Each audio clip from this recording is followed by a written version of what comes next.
Agora nosso vice-presidente do CIRNE, Samuel Gavai, que ele vai fazer a condução das palestras. Obrigado a todos. Bom dia. Bom dia. Bem, hoje, nosso primeiro ACEFA, a gente vai ter duas palestras. A primeira palestra vai ser proferida pelo professor Jader sobre a identidade judaica e o Estado de Israel. Antes de apresentar o professor, eu gostaria de fazer uma breves notas. Quão importante é o Estado de Israel para a gente? A gente tem na Torá um trecho inteiro, Moisés pedindo para Deus para ter o mérito de entrar em Israel.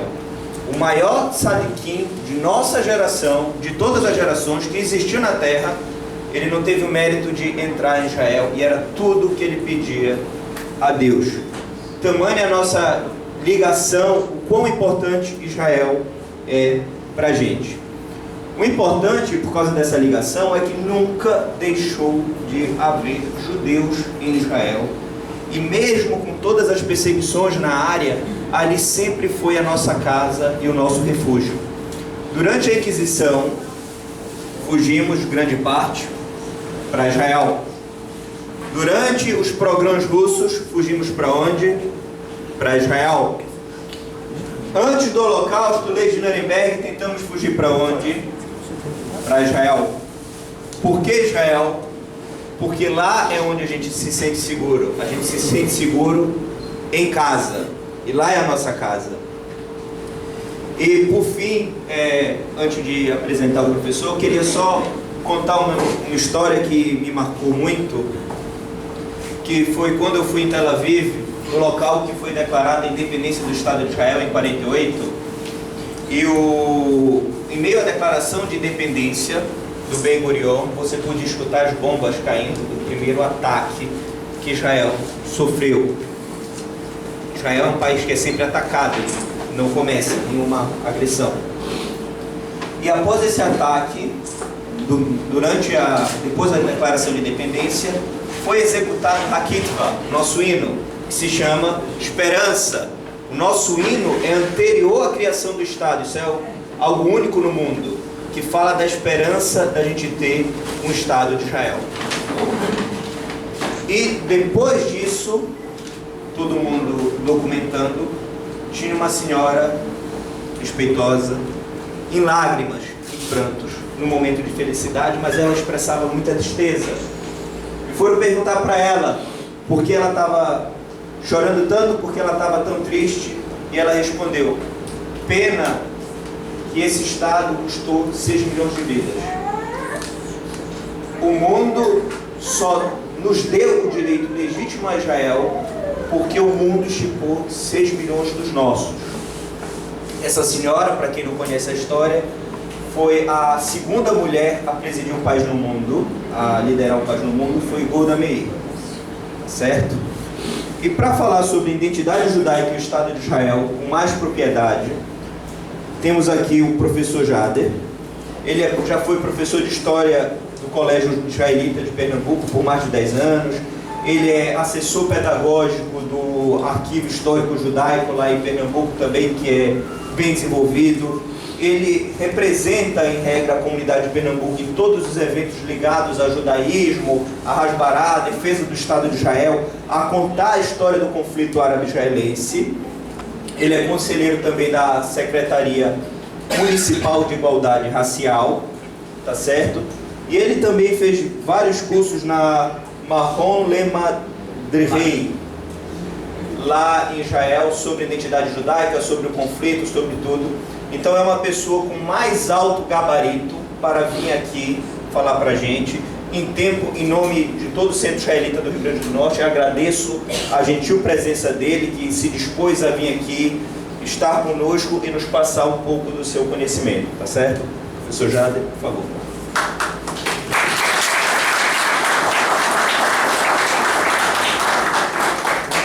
Obrigado. Boker Tov, Shalom a todos. É uma alegria muito grande estar aqui, presenciar esse encontro, esse congraçamento, um domingo pela manhã.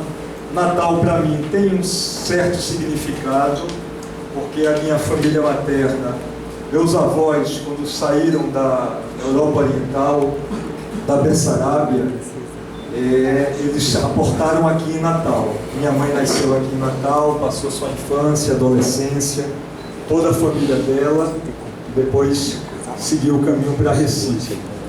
Então, é uma satisfação poder estar aqui com vocês nesse domingo. Se a gente para pensar sobre a questão da identidade judaica, a gente vai ver que ela pode se expressar de diversas formas. Talvez eu seja um dos poucos aqui nesse recinto que não estou usando um kippá nesse momento, assim como o nosso presidente. Costumo usar a kippá no Beit Knesset, na sinagoga, não tenho o hábito de usá-la no dia a dia. Tenho um profundo respeito por todos que a usam permanentemente.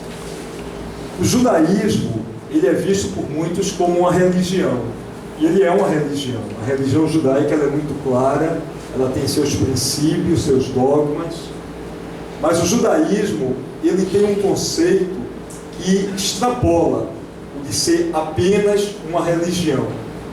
O judaísmo é uma nacionalidade, o judaísmo é uma cultura, o judaísmo é um processo histórico, o judaísmo é um código ético de valores. Cada um de nós que nos identificamos com o judaísmo, podemos encontrar dentro dele um acervo tão fantástico, tão rico, que cada um pode buscar a sua identidade pessoal dentro da identidade coletiva de ser judeu. Quem talvez tenha dado a melhor conceituação sobre o que é judaísmo tenha sido o filósofo Martin Buber, quando usou o termo civilização judaica. Nós fazemos parte de uma civilização, com todos esses processos que eu me referi agora há pouco. Se a gente para pensar das grandes personalidades judaicas da história, quem vocês me citariam? Um personagem judeu muito importante na história. Quem diria? Qualquer um. Karl Marx. Outro. Einstein. Em várias vertentes diferentes, né? Karl Marx, Seib, Albert Seib, Charles Chaplin, Spinoza, Freud, Leon Trotsky. Bom, eu vou pegar algum desses para uma pequena historinha que eu não sei se vocês conhecem. Diz que há 3.300 anos atrás, um famoso judeu já citado agora há pouco, Moisés, falou que a lei é tudo. A lei, Torá, a lei é tudo. 1.300 anos depois, um outro judeu bastante conhecido, não apenas por nós, Yoshua, Jesus de Nazaré, falou que o amor é tudo. Passou-se muito tempo até que um outro judeu famoso, citado aqui, Karl Marx, falou que o capital é tudo. Tempos depois, o Sigmund Freud, psicanalista, falou que o sexo é tudo. Mas depois dele surgiu um outro judeu famoso, chamado Albert Einstein, e disse: tudo é relativo. Então, a verdade de cada um, a compreensão de cada um, quando o Einstein fala tudo é relativo, ele mostra como os conceitos são muito amplos, muito diversos, e são não excludentes, mas complementares. Como é que começa a história judaica? Qual é o ponto de referência? Qual é o marco zero do nosso povo? Está ligado a um personagem, Abraão. Abraão, há 4.000 anos atrás, vivia na cidade de Ur, na Mesopotâmia, e ele resolve, segundo a Bíblia, segundo o Tanar, inspirado por Deus, a sair da terra que ele vivia e ir para uma nova terra, a terra prometida, a terra de Canaã. E ele sai de sua terra, ele sai do código de crenças familiares, de um politeísmo, de uma crença em diversos deuses, e vai para uma nova terra e faz um pacto com Deus. Que pacto é esse? Deus promete a ele que toda aquela terra, ele olhe para o norte, para o sul, para o leste, oeste, e tudo aquilo que ele vê pertencerá à sua descendência. E que essa descendência seria tão numerosa como as estrelas do céu e os grãos de areia da terra. E o que é que Abraão promete a Deus? A sua crença e a crença de sua descendência nesse único Deus. Não um Deus como se acreditava antes, que representava forças da natureza. O trovão seria uma expressão de Deus, o sol seria um Deus para outras religiões. Tudo aquilo que a humanidade não compreendia e temia era colocado no plano de uma divindade. E Abraão nos passa o conceito de um Deus criador de tudo que existia, criador dos céus e da terra, e um Deus que criou o universo, e criou a terra, e criou o homem como a sua máxima expressão da criação, e que esse homem deveria ser o parceiro de Deus no processo de criação. Ou seja, o judaísmo nos ensina que aquele processo do Gênesis, a criação do mundo, naqueles 7 simbólicos dias, que a criação não se encerra ali, a criação se inicia ali, e a criação continua existindo a cada momento, e que cada um de nós somos os parceiros de Deus nesse processo de criação, para o bem ou para o mal. Cada uma de nossas atitudes, a forma como nos relacionamos com os demais seres humanos, a forma como nos relacionamos com a natureza, a forma com o planeta. Alô? Lá embaixo está piscando. A bateria, não? Não, é nova a bateria. Alô, alô? Ele disse que dá 8 horas.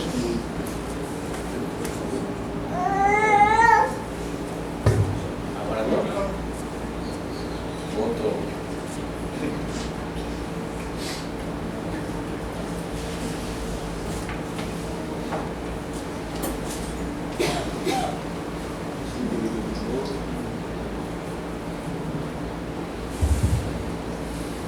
Ouçam. Que desse processo. Vocês me ouvem bem sem o microfone? Muito melhor. Melhor? Aproximado. Então, nós, no nosso dia a dia, nas nossas atitudes, nós estamos contribuindo com Deus nesse processo permanente de criação. E, a partir de Abraão, e a partir do conceito da terra prometida, o judaísmo se desenvolve. E nós vamos ver que essa história milenar judaica é uma história de idas e vindas. É uma história de saída dessa terra e retorno a essa terra. Quando Isaac, filho de Abraão, que teve 2 filhos, Esaú e Jacó, e enxergava em Jacó aquele que daria continuidade ao pacto de Abraão com Deus, e ele se preocupa primeiro com a própria sobrevivência física de Jacó, por conta do entrevero que ele teve com o irmão, por conta da história da paternidade que vocês devem conhecer, da venda da primogenitura por um prato de lentilhas, e a preocupação de que Jacó encontrasse uma esposa dentro da família que ainda residia na Mesopotâmia. Então, Jacó vai à Mesopotâmia, à casa de seus familiares, e a história conta que trabalhou durante 14 anos para ter a sua amada esposa Raquel. Teve que casar primeiro com Lia e mais 2 servas. De suas 4 esposas, os seus filhos, com ele, todos eles retornam à terra de Canaã. E dos seus 12 filhos, de 10 dos seus filhos e 2 dos seus netos, vai se formar as 12 tribos de Israel. Porque Jacó muda o seu nome de Israel a partir do episódio bíblico, quando ele luta como anjo de Deus, e a partir daí Deus diz: você não vai se chamar Jacó, e sim Israel. E a partir daí, os descendentes de Israel passam a ser conhecidos como os israelitas. E esses israelitas, que voltam a viver na terra de Canaã, são assolados por uma grande seca.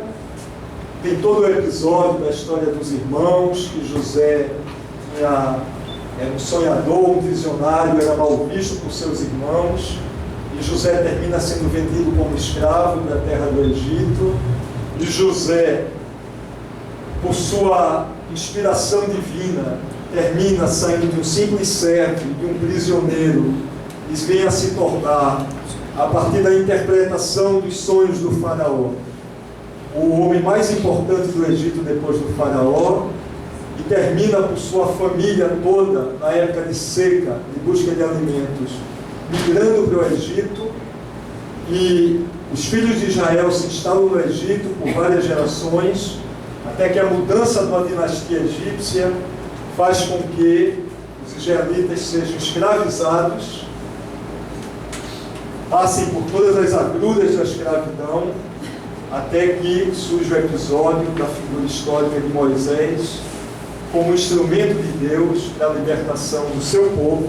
Moisés, que é criado na corte egípcia, criada pela princesa egípcia, e que descobre suas origens e se refugia no deserto. Tem um episódio da sarça ardente, do seu encontro com Deus, da sua missão, o retorno ao Egito e a libertação de seu povo para mais um retorno à terra de Canaã. Moisés, ele cumpre 3 grandes missões para o judaísmo. Moisés é o libertador, é aquele que tira o seu povo da escravidão para a liberdade. Moisés é aquele que conduz o seu povo da terra do Egito, o retorno à terra prometida. E Moisés é o legislador. Moisés é que transmite um código de leis, os 10 mandamentos, a Torá, e esses códigos de lei vai nortear a vida do seu povo por todo sempre, até os nossos dias. Quando a gente verifica os 10 mandamentos, as leis que estão nos 10 mandamentos, hoje em dia parecem leis bastante óbvias, mas para aquela época eram leis revolucionárias, quando fala o respeito ao ser humano, e não matar, e não se apropriar do que é do próximo, e respeitar o pai e a mãe, e em ter um dia do descanso, numa época em que os seres humanos eram explorados, escravizados e trabalhavam de sol a sol durante o ano inteiro, que todos deveriam ter direito a um dia de descanso. Vocês, seus servos, seus animais. Então, todo esse código de leis que vai nortear a vida judaica numa nova terra, na sua terra ancestral, na sua terra do pacto, a terra de Israel. E durante muitos séculos, os israelitas começam a consolidar a sua vida naquela terra, inicialmente na forma de tribos. Depois essas tribos são unificadas através dos reis, Saul, Davi, Salomão. Salomão constrói, Davi leva as tábuas da lei, a Arca da Aliança, recebida no deserto. E é interessante falar um pouco desse processo da travessia do deserto, quando há a percepção de que aquela geração que saiu do Egito, com a mentalidade escrava, não era uma geração pronta para assumir o seu papel na nova terra. E quando se fala dos 40 anos do deserto, são 40 anos de uma mudança geracional, para que essa nova geração de homens livres possa desenvolver sua vida normal na terra de Israel. E Davi leva a Arca da Aliança Davi conquista Jerusalém como uma cidade que vai ser a capital do povo judeu, uma cidade estratégica que fica no alto, que fica aqui distante das tribos do norte e do sul. E lá seu filho Salomão constrói o primeiro templo, o local de peregrinação. E para esse templo, para a cidade de Jerusalém, é onde o povo acorre nas 3 grandes festas, as chamadas festas de peregrinação: o Pêssar, o Shavuot e o Sukkot. Só que a terra de Israel, ela geograficamente fica numa encruzilhada. Tanto hoje em dia como naquela época, os grandes impérios, nos seus processos de crescimento, de conquistas, Israel era o caminho de passagem. Então Israel sofreu com o Império Egípcio, com o Império Babilônico, o Império Assírio, o Império Persa. Cada um desses impérios, quando se expandiam, passavam e conquistavam a terra de Israel. Depois que Salomão morreu, houve uma cisão, houve uma divisão, e o seu reino unificado foi dividido em 2. Você continuou tendo o reino do sul, o reino de Judá, com a capital Jerusalém, e passou a ter o reino do norte, com a capital em Samaria, chamado Israel. O reino do norte de Israel foi conquistado pelos assírios, e sua população foi dispersa. É o que se chama na história das 10 tribos perdidas de Israel. O reino de Judá continuou existindo por mais 150 anos, até que é conquistado por Nabucodonosor, o rei babilônio.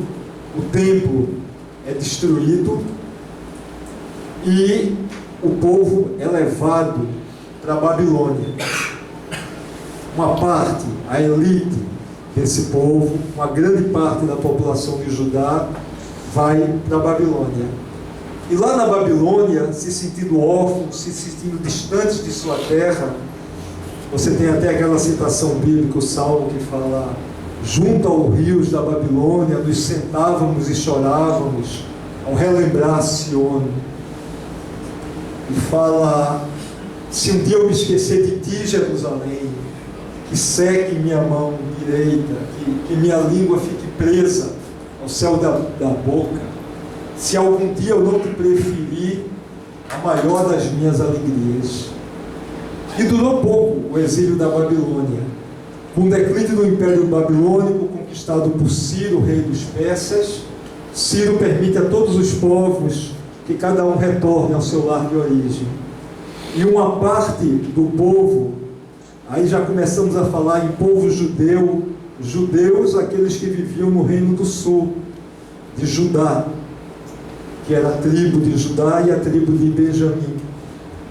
Então, os judeus podem retornar à sua terra. A maioria não retorna, a maioria fica, mas muitos retornam. Você já está aí criando o processo da diáspora judaica, dos judeus que continuam vivendo na Babilônia. Que é importante dizer que a Babilônia na época era um grande centro do mundo, os jardins suspensos, a irrigação, a grande cidade.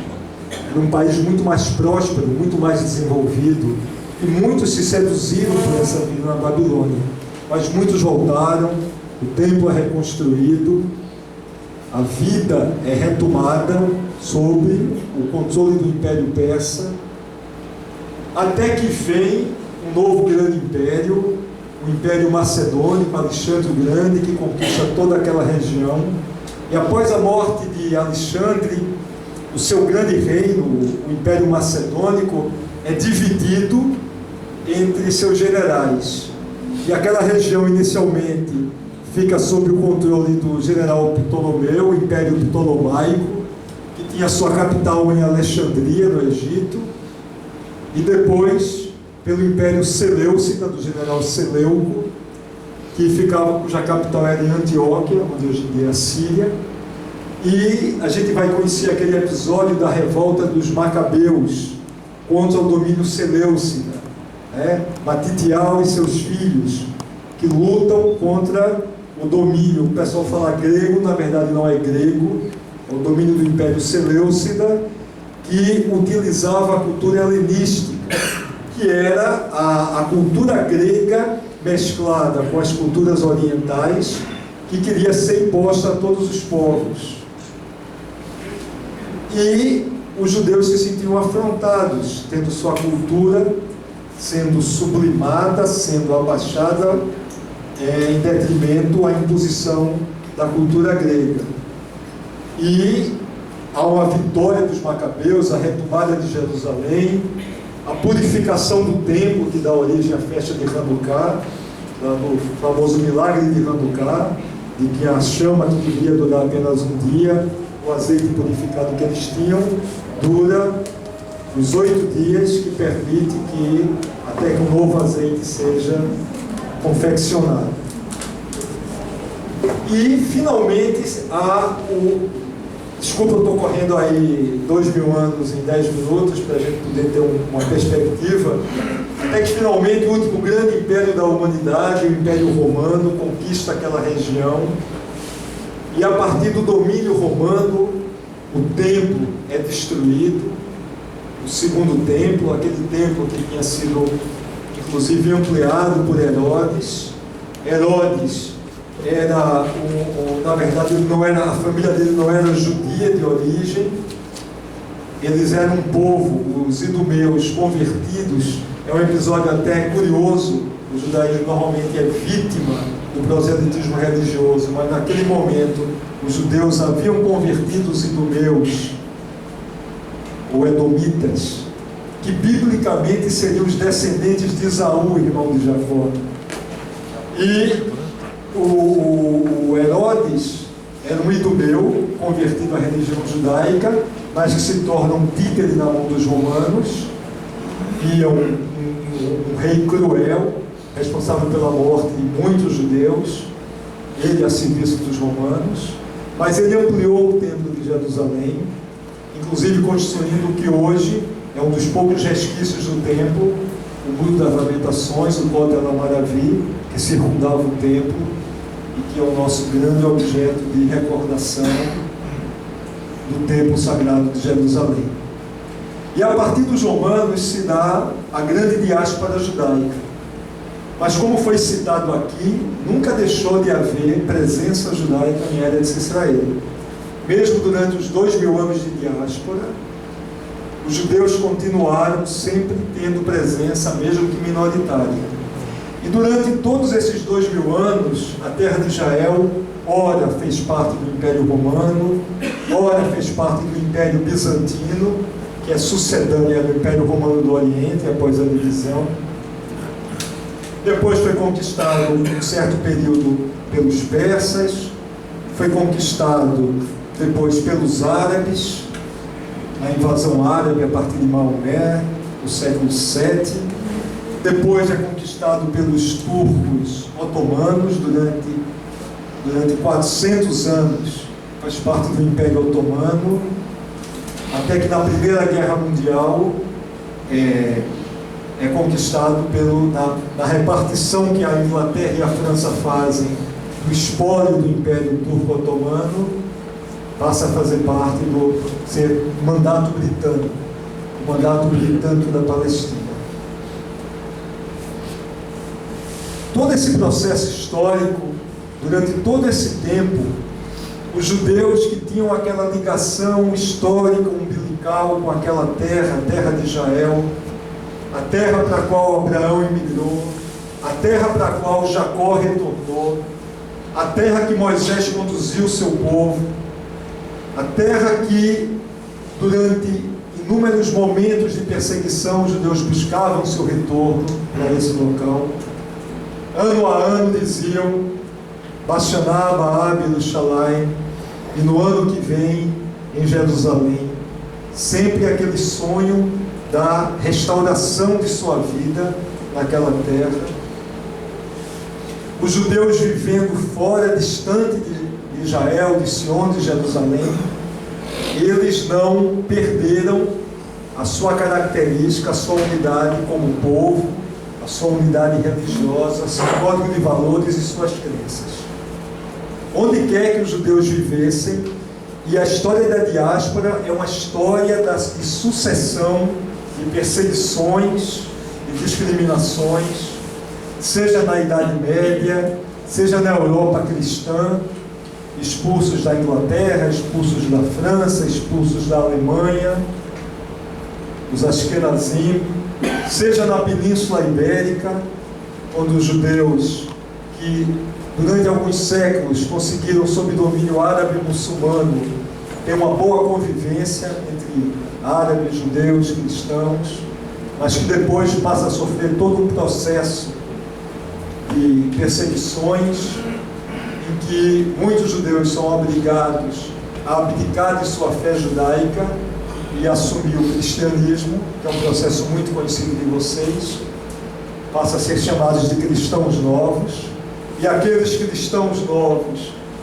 muitos continuavam praticando ocultamente seu judaísmo dentro de casa e transmitindo seu judaísmo para seus filhos, e por conta da manutenção desse judaísmo é criado o Tribunal da Inquisição, que começa a agir sobre esses cristãos novos que estariam traindo a fé cristã ao manter o seu judaísmo dentro de casa, e há todo um processo de delação e de prisões e de autos de fé, grandes espetáculos públicos em praças, em Madrid, em Lisboa, em que os cristãos novos, acusados e condenados de heresia, são queimados na fogueira.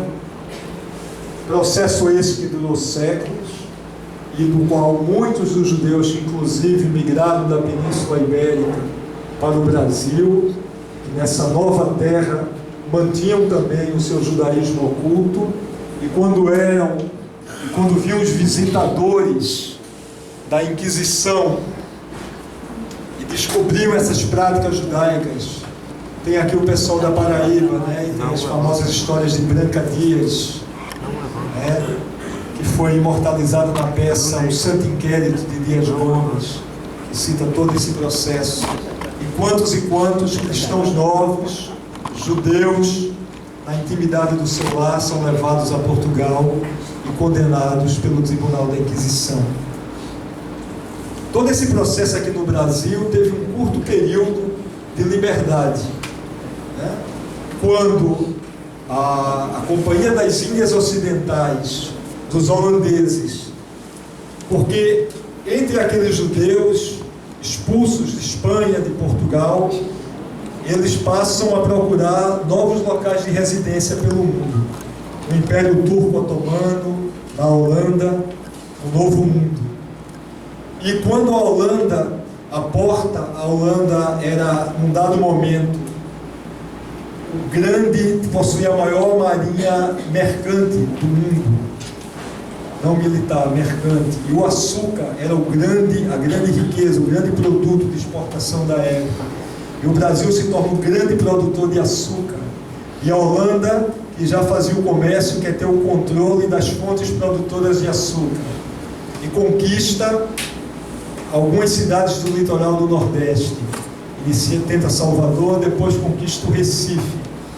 E ao conquistar o Recife, grande parte desses holandeses eram judeus. E é interessante a gente constatar, quando a gente vai buscar os dados da época, que você tem uma comunidade judaica naquela época em Recife, no século XVII, e um tamanho similar à comunidade judaica que tem em Recife hoje em dia, talvez 1.500 pessoas. Sendo que eram 1.500 pessoas no meio de uma pequena população, talvez de 10.000 homens livres que viviam em Recife naquela época. Hoje, 4 milhões no Grande Recife. Mas, durante o período do domínio holandês, é permitido aos judeus expressar livremente sua religião, particularmente durante o período do conde Maurício de Nassau. E é construída uma sinagoga, a Sinagoga Kahal de Sul Israel, talvez muitos de vocês tenham a oportunidade de ter conhecido, que foi restaurada há anos atrás e que veio a ser a primeira sinagoga de todas as Américas. E quando a expulsão dos holandeses pelas forças portuguesas, e já não é mais permitido aos judeus praticarem o judaísmo no Brasil livremente, muitos desses judeus se embrenham para o interior, dos sertões, para não serem perseguidos e poderem manter sua identidade judaica. E essa tradição vai sendo transmitida oralmente de pai para filho durante muitas gerações.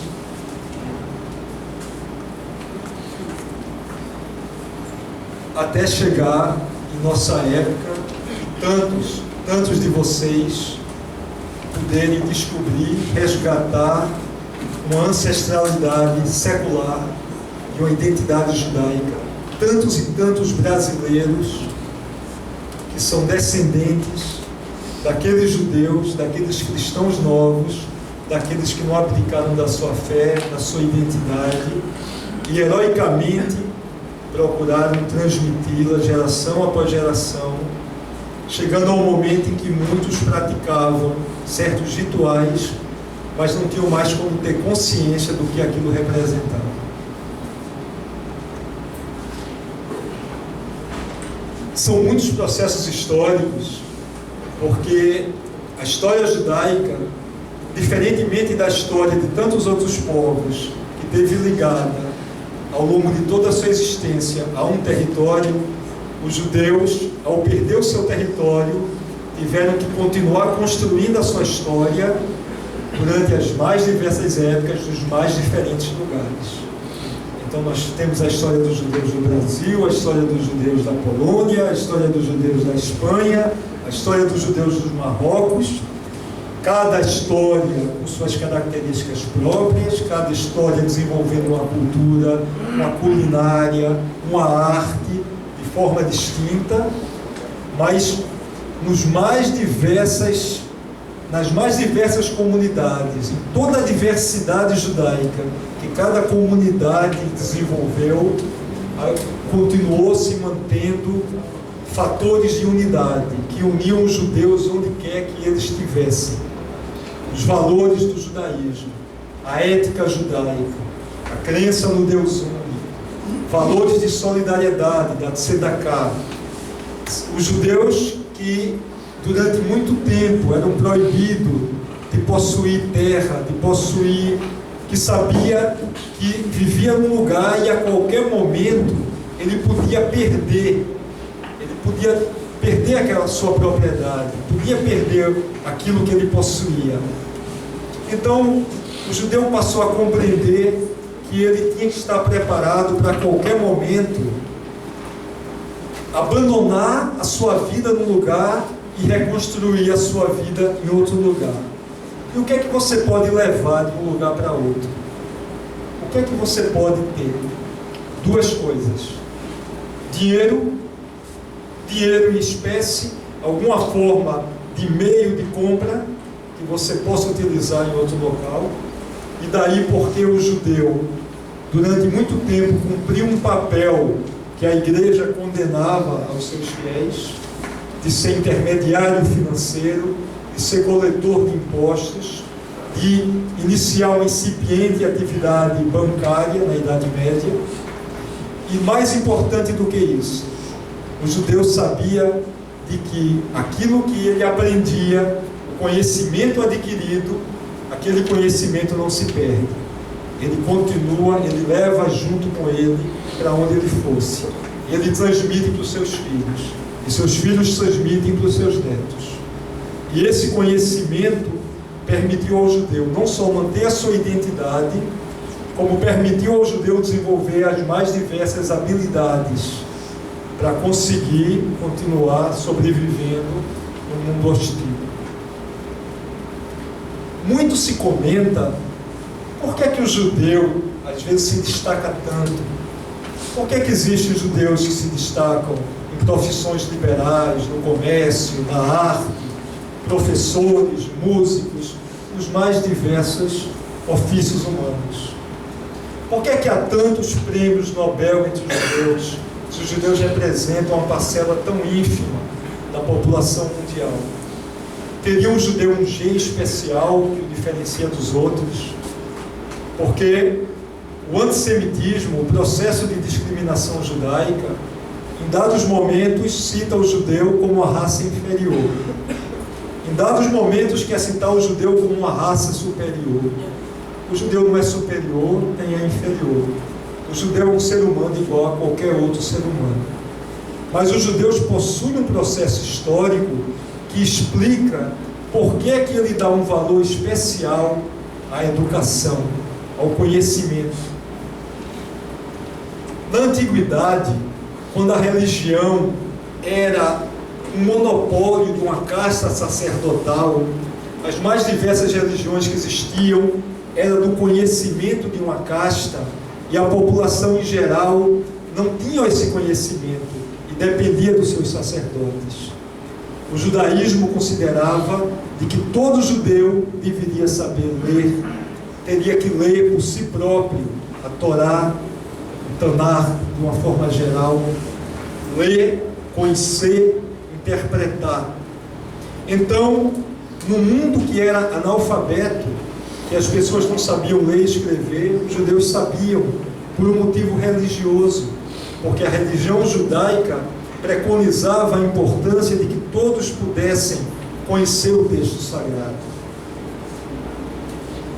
Durante o período romano, há 2000 anos atrás, houve uma espécie de um ministro da educação judaico que tomou a iniciativa de que em cada cidade, em cada aldeia judaica, na antiga Judeia, deveria existir uma escola primária, onde todas as crianças teriam que aprender a ler e escrever.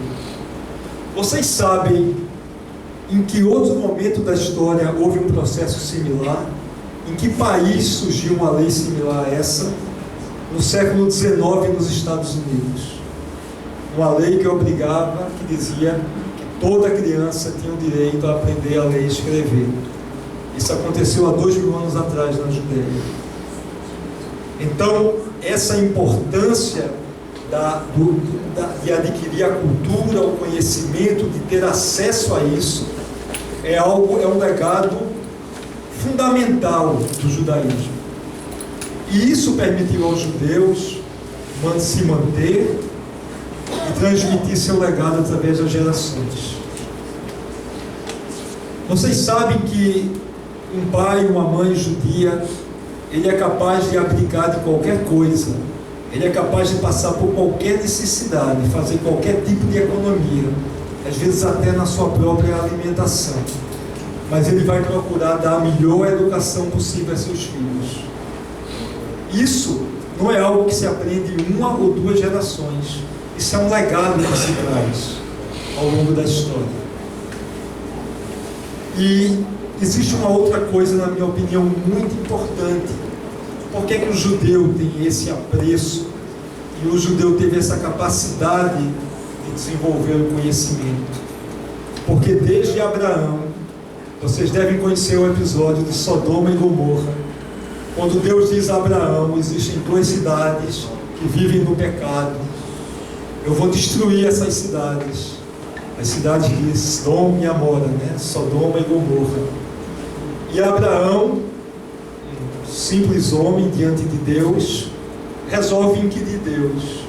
Mas Deus, e se houverem, não me lembro exatamente o que diz o texto, se houverem 50 homens justos, o Senhor vai